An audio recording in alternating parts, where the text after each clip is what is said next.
It is cold on purpose inside the Combat Information Center of a U.S. Navy destroyer that is in the Red Sea.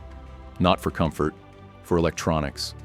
In dim light, rows of consoles shine. Radar sweeps happen every few seconds. Data moves up and down in narrow columns. Commander Jeremy Robertson stands behind the air defense console and looks at the main tactical display. 20 contacts show up at practically the same time. They are not missiles that fly through the air. They aren't planes. They are drones. The trap of money. Each contact is a basic mechanism, fuselage made of plastic. Electronics for business, a little motor, a camera, cheaply made, started without thinking about recovery. Each one costs the attacker about $20,000. Robertson gives the go-ahead for standard missile interceptors to halt them. More than $4 million is the cost of each interceptor. The difference is seen right away, and cruel. 20 drones are worth $400,000 in damage. It costs around $90 million to protect against them. The missiles go up into the sky. Radar shows explosions that last for a short time. The contacts go away. The ship makes it, but the math doesn't. Why this plan worked? The attackers don't want to sink the destroyer.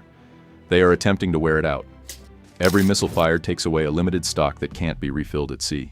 Every time the ship successfully intercepts something, it gets closer to a term that every naval officer knows: what Winchester means. The magazines are empty, while Winchester is on. There are exactly 96 vertical launch cells on an Arleigh Burke-class destroyer. During construction, each one is built into the ship's structure. They can't be made bigger. You can't replenish them while you're on the road. Wait for cranes that are made for this job. Load one missile at a time. The real stress. This is the stress that commanders like Robertson have to deal with. If you fire too much, the ship could run out of supplies before help arrives. If you hold fire for too long, one threat will get through. A civilian tanker gets hit. A ship of war is hurt. Things have to get worse. Every choice is tactical, logistical, and political, all at once. The Pentagon knew this would happen. Planners inside the Pentagon saw the pattern years before these events became normal. This wasn't a problem with firepower. It was a problem with money. Vice Admiral Seiko Okano was one of the officers that worked the hardest to change that equation. Her conclusion was clear-cut. The Navy didn't require missiles that were cheaper. It had to stop using missiles completely.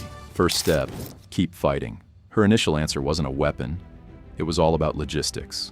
The transferable rearming mechanism, or TRAM, was made to reload vertical launch cells while the ship was moving. Two ships sailing on the ocean. A supply ship comes up next to a warship. A unique crane moves missiles straight into launch cells. For the first time, Winchester didn't mean leaving the fighting group. The move to directed energy, the answer came from a very other area. Power, a weapon that doesn't need to have bullets stored in it. A system that works as long as there's power. A defense that grows with generators, not magazines. The Navy's initial step toward that future was HELIOS, which stands for High Energy Laser with Integrated Optical Dazzler and Surveillance. First Combat, U.S. A weapons officer sits at a station on the USS Preble that appears almost like any other. But there is one choice on the screen that is different. He pushes the button. There isn't anything big that happens. There isn't a flash, no kickback, no sound. A beam of infrared energy that can't be seen hooks onto a drone flying over the night sky. What the laser does in reality: the drone starts to fail in just a few seconds. Sensors get too hot. Optics bend. The control surfaces get softer. There is no bang.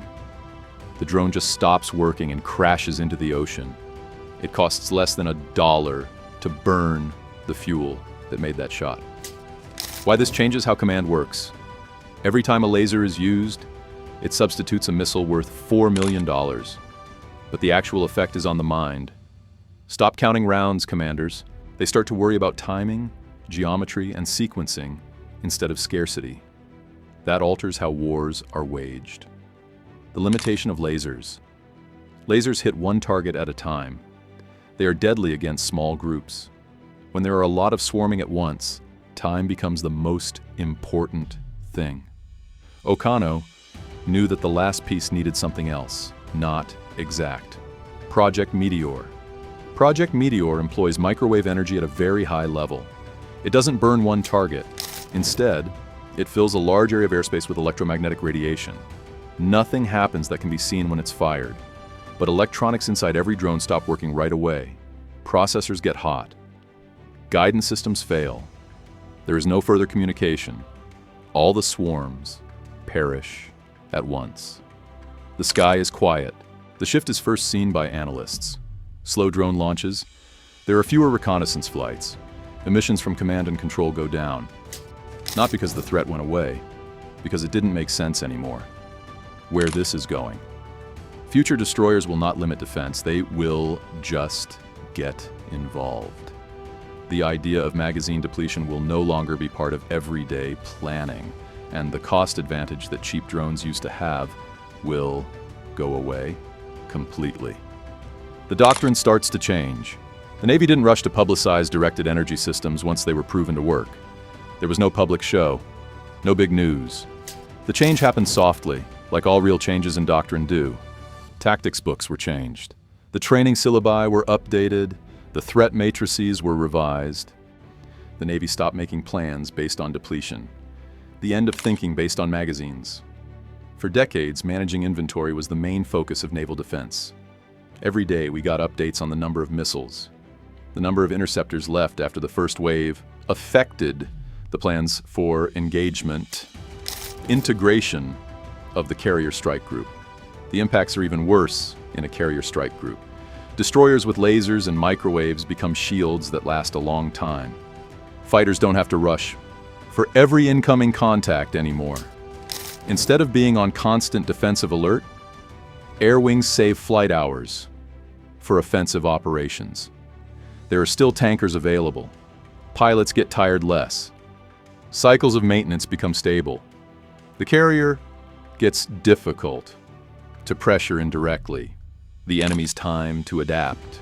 Enemies do try to change. Drone swarms are getting bigger. Lower flight profiles. There are more approach vectors. None of it makes things work again. Lasers don't care if you try to get away. Microwaves don't care how dense the formation is. The more complicated the attack gets, the harder it is to coordinate, and that's exactly what focused energy punishes. Intelligence advantage grows. In the meantime, the defender gets everything. Every engagement's sensor data is collected, recorded, sorted, and used again. The times that lasers stay on are improved. Patterns of microwave coverage are improved. The order of engagement becomes better. Every interaction makes the system better. The defender changes, the attacker makes a guess. The curve of costs flips. This is when the first plan falls apart. The attacker's strength was cost asymmetry, which meant that cheap systems had to respond in expensive ways. Directed energy changes the equation totally. Now every attempt that fails costs the attacker money, time, and trust. The defense only loses fuel that was already set aside for propulsion. Economics no longer favors staying the same. Silence returns. The pattern becomes clear over time.